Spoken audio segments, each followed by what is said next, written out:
Gosh, what a gritty ball game. We knew UCF was going to be a gritty team, and Sarah Willis with the changeup was a real challenge for us. So I think to grind out a win like that, Kat was awesome today, being able to mix speeds and locations, and I thought the defense did a really good job. So it's nice to get the W and get some rest and see what kind of dogfight we're going to have again tomorrow. So yeah.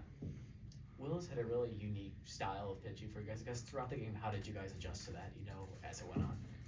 Yeah, I mean, a lot of pitchers have different styles, so it's just more about, I think for her, it's just the hard soft is the big thing. So I think we just had to really settle down and decide what pitches we wanted to swing at. So did we want the hard or the soft?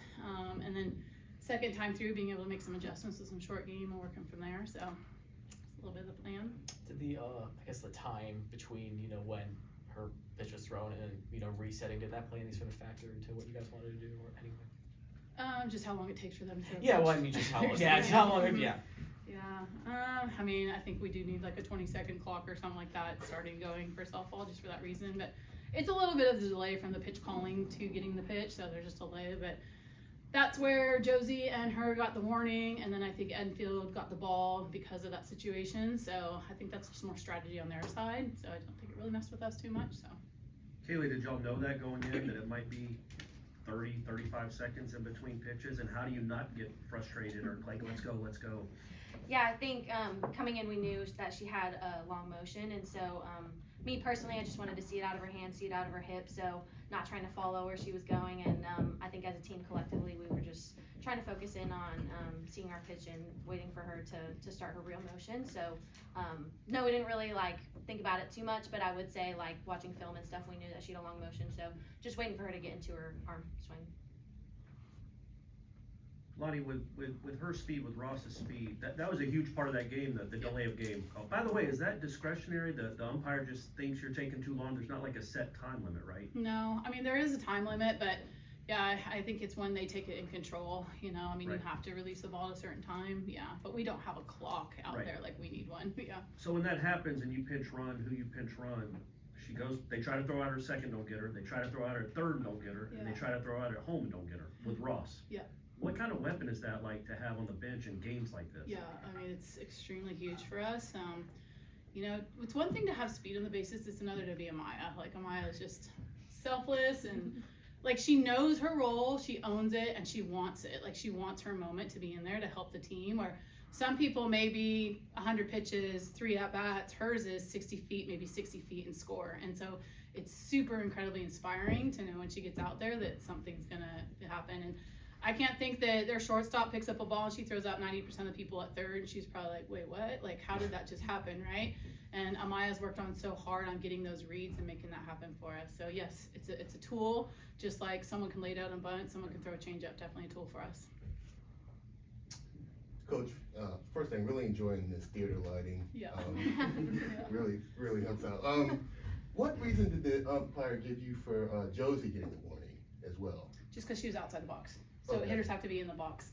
But it's uncomfortable when you're in the box and they're still standing out, and then you don't know, it's kind of like this uncomfortable chess match at times. So yeah, so then again, Michaela was in the box, and then it was still, so that's why he was able to give it the ball. I got you. And Kat, you guys had no errors today, so how much did it help you to have such a clean fielding team behind you to rely on? Yeah, I mean, I love my defense. I use my defense a lot.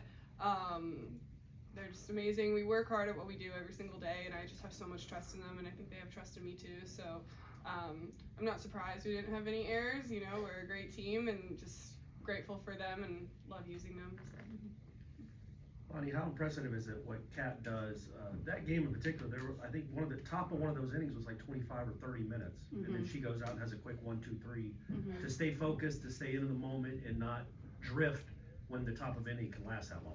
Yeah, I mean, if you've ever sat down with Kat and played a game, she's extremely competitive. So I don't care what it is, she's extremely competitive. So she does a really good job of just chilling in the dugout, and then when it's time to walk between the lines, she goes straight to compete mode.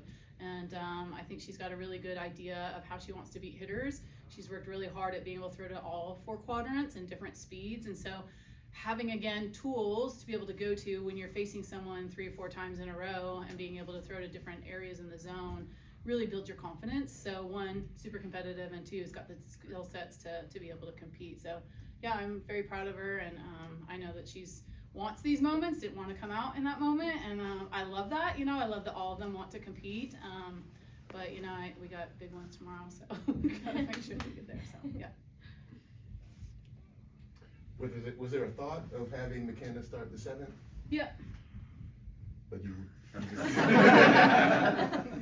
decided to just go the other. Yeah, I thought maybe if we got some base runners on, then we'd go. But got a plan for tomorrow. Could be 2 games tomorrow. So, I think that closing out games. Kenny's been there a couple times, but closing out games is really tough to do. And when we're in a pretty good spot, we knew what we wanted to throw. They squeaked them through on base hits. But then it was time to see what Kenny could get in there and close out. So closing out with 2 outs is easier than no outs. So yeah. You guys are in the same position you were, last season going into the championship game as well. With what happened against Mississippi State last year, you mentioned yesterday that you guys are a different team. Going to mind with, the experience you had last year, I guess how are you guys approaching, this coming Sunday? Yeah, I think that you just rest on everything that we've done so far. And the way we are a different team right now is we can have real talks right now. And, I think it's a little more, last year was a little more rah-rah and we rode the highs.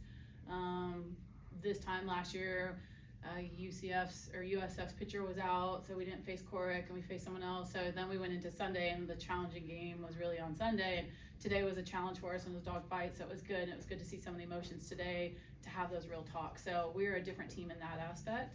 It's still going to be a dog fight. There's no guarantees, but I think we're having more real talks and relying on each other a lot better right now. Kaley, as somebody that's obviously very fast yourself, is Amaya just different on the bases than anybody you've ever seen? And I guess Josie hit that ball really well. Most people don't try to go to third on a shot that's hit that hard. Is she the only one on the team that maybe doesn't get in trouble for making a decision like that? Is that because she's just so different and they're just not used to that kind of speed? She's worked so hard on her base running throughout the years because she knows it's such a tool. And we have a joke on the team, Amaya fast is just a different type of fast. So obviously, as you can see, it's a different type of fast. So very grateful for her. Off the field, she's a great teammate, great person too. So she's just so easy to love, so easy to root for too. Kaley, had you ever personally faced Sarah Willis before? No, this was my first time. So when you first time face a pitcher and then she's setting you down, because she was perfect the first 3 innings, do you go, you guys talk amongst each other, do you like, we need to do this, we need to do that, make adjustments that way? Do you guys help each other out that way? Yeah, we have really good communication in the dugout between hitters, lefties, righties, just going up and talking about what we saw. So that definitely helps, especially second time through the lineup. Obviously seeing pitches in my first at bat didn't go the way that I wanted to, but I figured she was going to come back with the same game plan because she got me out. So just trying to see from that aspect and make adjustments second time through. Did you have a chance to scout her last night? Because she pitched last. So yes, we did. You kind of knew a little bit of what. Yeah, so we watched the UCF and South Carolina game just to kind of see her too. Yeah. It's one thing to watch it on TV, it's another to be there live. Well, That is true. I remember facing Kegel, right? We're like, see Kegel on TV, then we go see it live, and we're like, oh yeah, she can swing it pretty good live, right? So, that's what makes the game fun though, yeah.